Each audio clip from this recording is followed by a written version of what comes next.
few days ago, Nintendo posted a new commercial for Tears of the Kingdom.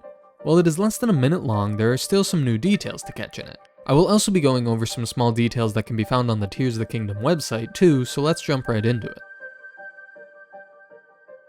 Right away, we get a great view of Hyrule Castle. It looks just as dark as always, and the malice spewing out of it seems to be coming from below it. On the minimap here, we can also see what is almost definitely a new activated tower. It maintains the same blue look of Breath of the Wild and the Sheikah Slate. I doubt that the Sheikah Slate itself will return, but I do wonder if they will have an in-game reason for why the map looks so similar, or if they will just kind of gloss over that.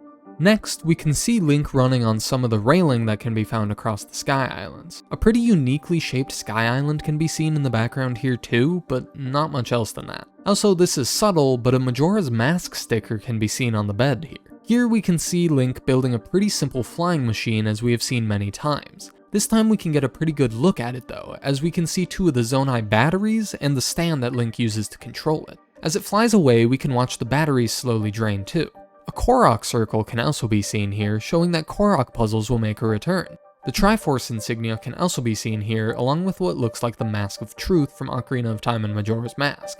I wonder if all the N64 Zelda game references are just there, or if they're subtle hints. We can see Link on the same railing as earlier here, but now with a fan attached to the minecart. He still falls though. Next, we can see Link fighting the Bridge of Hylia Flame Gleeok. This confirms not only that this dragon is in fact a Gleeok, as many people had suspected, but also that elemental variants of it likely exist. Who's to say that the other overworld bosses won't receive this same treatment too? Link then pulls out some massive Zonai cannon which seems to be fused to his shield, along with a very thick Zonai looking sword, although sadly we don't get to see either being used. We then see Link fighting highly leveled enemies at a basic Bokoblin camp. I have a feeling that the red basic Bokoblins and other enemies have more or less been phased out, and that the higher leveled ones are the normal ones now. We can also see a Bokoblin wearing a backpack full of Electro Choo-Choo Jelly, showing that they can carry different elements. Link can now be seen underground, at -479 Z coordinate to be specific, so quite deep, in an almost pitch black area. He shoots some sort of glowing plant on the tree as a way to create a source of light, which shows even more new types of fauna and other trees. The caves in this game will not only be deep, but also quite expansive it seems. And that was most of the noteworthy points in the new commercial, however there are still a few more details that can be found on the website. Firstly, Nintendo describes Hyrule as transformed and expanded, along with repeating explore, create, discover.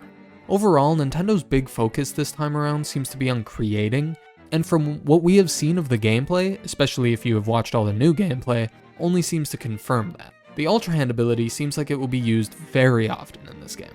Next, there is a paragraph that says, Link begins his journey on one of the many mysterious floating islands that have suddenly appeared in the skies above Hyrule. It's there our hero will have to gain new abilities before returning to the surface world to begin his epic adventure. This confirms that the game will start in the sky and that the island we have seen much of will likely in fact act as the Great Plateau of this game, where Link will get all of his abilities and then probably the paraglider allowing him to return to the surface.